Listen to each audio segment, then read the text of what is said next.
coast horned lizard, Phrynosoma blainvillei, is a California native lizard. It is a native carpenter ant specialist, and the ants account for more than 90% of the lizard's diet.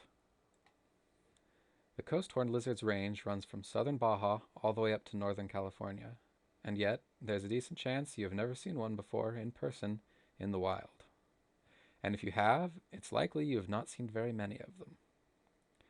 So how has such a plentiful lizard become so hard to find? Unfortunately, this magnificent little predator is on the decline and is listed as a species of special interest in California. Some of the threats facing the coast horned lizards are introduced predators, like dogs and cats, habitat loss due to construction of buildings, roads, and fences, and most importantly, the invasive Argentine ants. Horned lizards are slow runners and inept climbers, and do poorly in disrupted habitats. They rely on their natural camouflage to evade predators, and when this fails, they can squirt a stream of caustic blood from their eyes. However, none of these defenses can protect them from the invasive Argentine ant. Argentine ants were introduced in the early 1900s and began to slowly spread across the continent. The closely related colonies work cooperatively, outnumbering and outcompeting native ants, eventually exterminating them entirely. And once the native ants have disappeared, the coast horned lizards do too. The Endangered Species Act grants all species of animals an intrinsic right to exist, and mandates a plan to protect all species listed under it. But what happens if it is too late? As previously mentioned, the coast horned lizard decline has not gone unnoticed, but besides their listing as a species of special interest, nothing has been done. Therefore, I am proposing that we take the first step in protecting these beautiful lizards. Before anything can be done to protect them, we must first know where the coast horned lizard is. With your support, I will build a MaxEnt model that can predict the location of coast horned lizards throughout their home range. MaxEnt, or maximum entropy, is a type of model that incorporates randomness to provide a range of outputs for the same input. In this case, it would predict the likelihood that we will find a horned lizard at any given point in its home range. The model is built from the coast horned lizard's ecological niche, incorporating variables like food availability, substrate, elevation, and habitat disruption into the model. The model would then be taken back out into the field and tested. It could then be modified as necessary to make it more accurate. The process of testing and modification can continue until an accurate model is built.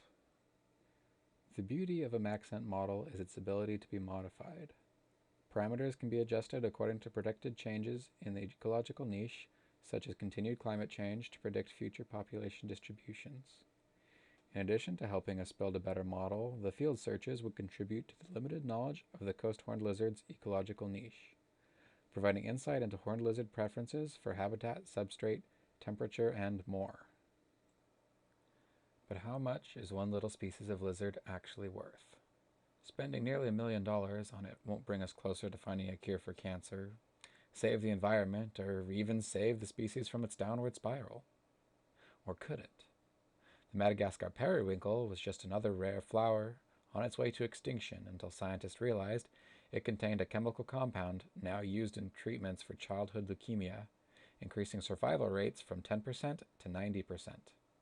Who knows what unknown benefits could be lost to humanity with the loss of the coast horned lizard. Its extreme sensitivity to changes in its environment could make it a good indicator of environmental quality, helping conservationists to determine when damaged habitat has been effectively restored.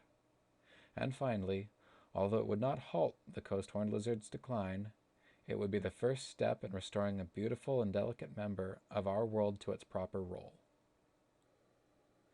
We like to think of nature and animals as intrinsically valuable, priceless in their own right, only to find ourselves putting a price tag on every last inch of barren earth. But before we write off the coast horned lizard completely, ask yourself, if the coast horned lizard disappeared tomorrow, if no person could ever see another one again, how much should I be compensated? How much should each person alive today be compensated? What about your children and your children's children? Please, contribute to my project, just a few $1,000s from each person today, to help prevent the loss of the coast horned lizard. A loss that cannot be undone, no matter how many millions are spent once it's gone.